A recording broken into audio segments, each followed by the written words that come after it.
Perkenalkan, nama saya Dwi Fitri Anggraini dengan NPM 21082600027.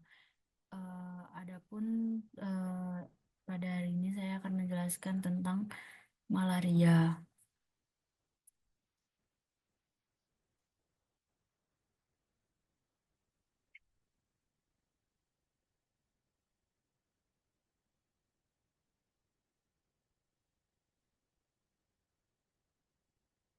Baik, jadi yang pertama itu ada dari definisinya sendiri. Berdasarkan definisinya, malaria adalah penyakit infeksi menular yang disebabkan oleh parasit Plasmodium yang ditularkan melalui gigitan nyamuk Anopheles betina. Kemudian em, penyakit ini juga biasanya ditandain dengan periodik, dengan demam periodik, menggigil, anemia, dan splenomegali. Dan malaria juga masih menjadi masalah kesehatan di daerah tropis, subtropis, dan juga termasuk Indonesia. Kemudian yang kedua itu ada etiologi. Untuk etiologinya itu ada beberapa. Jadi eh, etiologinya ini parasit penyebab malaria berasal dari genus Plasmodium. Yang pertama itu ada Plasmodium falciparum.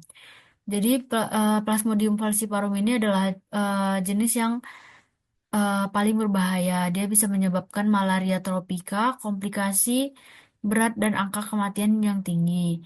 Kemudian yang kedua itu ada Plasmodium vivax. Untuk Plasmodium vivax ini malaria tertiana atau demam setiap 48 jam dapat kambuh karena hipnozoid di hati. Kemudian yang ketiga ada Plasmodium malariae. Jadi itu adalah malaria kuartana atau demamnya itu setiap 72 jam sekali dan bisa menjadi kronis. Kemudian ada Plasmodium oval. Dia mirip Plasmodium vivax tetapi dia lebih jarang. Kemudian ada Plasmodium knowles. Jadi Plasmodium knowles ini dia dari monyet ke manusia dan sering ditemukan di Asia Tenggara. Kemudian yang ketiga itu ada siklus hidup Plasmodium. Siklus hidupnya itu ada dua, ada fase yang di nyamuk dan fase di manusia. Kalau untuk fase yang di nyamuk, jadi nanti nyamuk Anopheles betina itu menghisap darah penderita malaria. Kemudian dia nanti awalnya dari gametosit, kemudian menjadi zigot, kemudian menjadi ookinet, kemudian menjadi oosista, dan terakhir menjadi sporozoid. Yang dimana sporozoid itu bermigrasi ke kelenjar ludah nyamuk. Kemudian pada fase untuk yang di manusia, jadi nanti awalnya itu nyamuknya itu menggigit manusia, kemudian sporozoitnya itu masuk ke darah, kemudian masuk ke hati dan berkembang menjadi skijon hati. Kemudian skijon hati pecah eh, dan kemudian merozoit masuk ke eritrosit.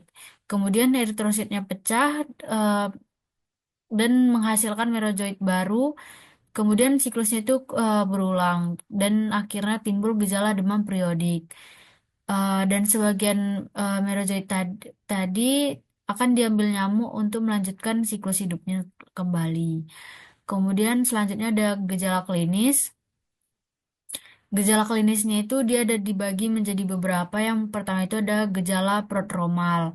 Jadi pada gejala prodromal ini biasanya pasiennya akan mengeluhkan lemah, sakit kepala, mual, dan nyeri otot.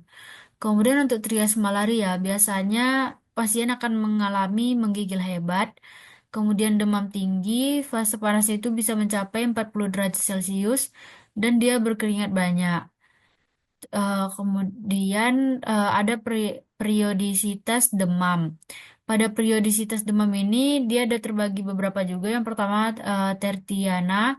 Jadi tertiana itu dia setiap 48 jam sekali demamnya. Itu biasa pada Plasmodium vivax dan Plasmodium oval. Kemudian untuk ada kuartana. Kuartana itu dia demamnya setiap 72 jam sekali.